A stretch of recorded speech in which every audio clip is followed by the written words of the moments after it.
नमस्कार, मी पंजाब डेक हवामान अभ्यासक मुक्काम पोस्ट गुगळी धामणगाव तालुका शिरूर जिल्हा परभणी. आपण मागच्या अंदाजामध्ये सांगितलं होतं की 7 तारखेपासून राज्यामध्ये 15 पर्यंत पाऊस पडणार. पण परत शेतकऱ्यासाठी अंदाज देत आहे, कारण की राज्यामध्ये आज आहे 12 मे. तर शेतकऱ्यासाठी परत एक अंदाज सांगत आहे, कारण की सतर्क राहण्यासाठी. कारण की या आता इथून पुढे जे अवकाळी पाऊस येणार आहे त्याच्यामध्ये विजेचं प्रमाण जास्त असणार आहे, म्हणून खास करून परत एकदा अंदाज सतर्क राहण्यासाठी देत आहे. तर सर्व शेतकऱ्याला सांगू इच्छितो, म्हणजे आज आहे 12 मे. 12 मे पासून ते राज्यामध्ये 18 मे पर्यंत राज्यात पुन्हा अवकाळी पाऊस बरसणार आहे आणि ठिकठिकाणी मोठा पाऊस पडणार आहे. सगळ्यात जास्त पश्चिम महाराष्ट्रात पडणार आहे. पश्चिम महाराष्ट्रात, उत्तर महाराष्ट्रात, त्याच्यानंतर मराठवाड्यात देखील पाऊस पडणार आहे. पूर्व विदर्भ आणि पश्चिम विदर्भात थोडाफार कमी पडणार आहे, पण ह्या 3 विभागामध्ये जास्त पाऊस पडणार आहे, म्हणून खास करून आनंदाची बातमी. तुम्हाला एक सांगू इच्छितो की या योगायोगानं काय झालं, मला शेतकऱ्याचे सातारा, सांगली, सोलापूर, कोल्हापूर, पुणे, नगर या शेतकऱ्याचे फोन आले की साहेब आमच्या ऊसाचं पाणी कमी पडलं, ऊस सुकत आहे. तर पाऊस असला तर त्याच्यामुळे खास करून त्यांच्यासाठी अंदाज आहे, कारण की ऊसावाल्या शेतकऱ्यासाठी खास करून ही आनंदाची बातमी आहे. कारण की 12 मे ते 18 मेच्या दरम्यान जवळपास पश्चिम महाराष्ट्रामध्ये चांगला, म्हणजे ऊसाचं 2 पाणी वाचतं असा पाऊस पडणार आहे, म्हणून पश्चिम महाराष्ट्राच्या शेतकऱ्यासाठी आनंदाची. कोकणात देखील खूप पाऊस पडणार, म्हणून त्यांच्यासाठी आनंदाची बातमी. उत्तर महाराष्ट्रात देखील शेतकऱ्यासाठी आनंदाची बातमी, कारण की ऊसासाठी पाणी कमी पडते, त्यांच्यासाठी पाऊस हा चांगला त्यांना निर्णायक पाऊस ठरणार आहे, म्हणून हा अंदाज लक्षात येतात. आणि अवघ्या सांगू इच्छितो की उद्या 13 मेला एक मतदानाचा टप्पा आहे.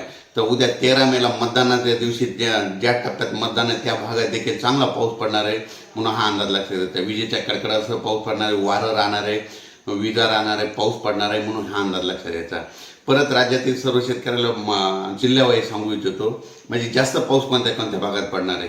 सातारा, सांगली, कोल्हापूर, सोलापूर, पुणे, नगर, नाशिक, नंदुरबार, धुळे, जळगाव, संभाजीनगर, बीड, जालना, लातूर, उस्मानाबाद, त्याच्यानंतर परभणी, नांदेड, हिंगोली ह्या भागामध्ये सगळ्यात जास्त पाऊस पडणार आहे, म्हणून हा अंदाज लक्षात यायचा. म्हणजे जवळपास 17 तारखेपर्यंत या जिल्ह्यामध्ये जास्त पाऊस असणार आहे, म्हणून हा अंदाज लक्षात यायचा. आणि शेतकऱ्याला परत सांगू इच्छितो, 18 मेच्या नंतर राज्यातील पावसाचं प्रमाण थोडं कमी होत जाणार आहे. आणि तुम्हाला एक सांगू इच्छितो की यावर्षी मान्सूनचं आगमन, म्हणजे आता मान्सून सुरुवातीला येत असतो अंदमान बेटावर. तर अंदमान बेटावर मान्सून 22 मेला धडकण्याची शक्यता आहे, म्हणून हा अंदाज लक्षात यायचा.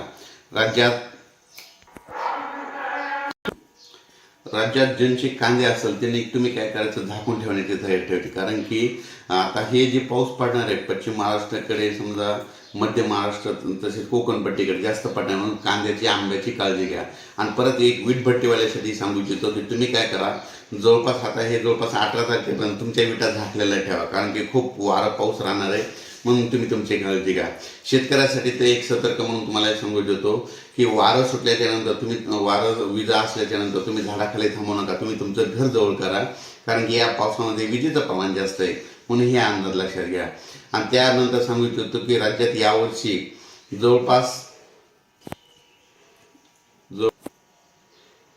8 जूनला ज्या वर्षी समजा मिरग निघतो त्या वर्षी पाऊस जास्त पडतो. आणि योगायोगाने यावर्षी 8 जूनला मिरग निघाला आहे. गेल्या वर्षी 7 जूनला मिरग निघाला, म्हणून राज्यामध्ये थोडाफार पाऊस कमी झाला. पण यावर्षी 8 जूनला मिरग निघणार आहे, म्हणून यावर्षी चांगला पाऊस पडणार आहे.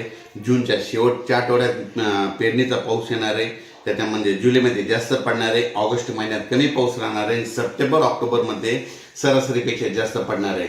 आणि परतीचा पाऊस म्हणजे 5 नोव्हेंबरला पाऊस आपला राज्यामधून निघून जाणार आहे, म्हणून हे अंदाज लक्षात येतात. अचानक वातावरणात बदल झाला तर परत एक मेसेज दिला जाईल. धन्यवाद.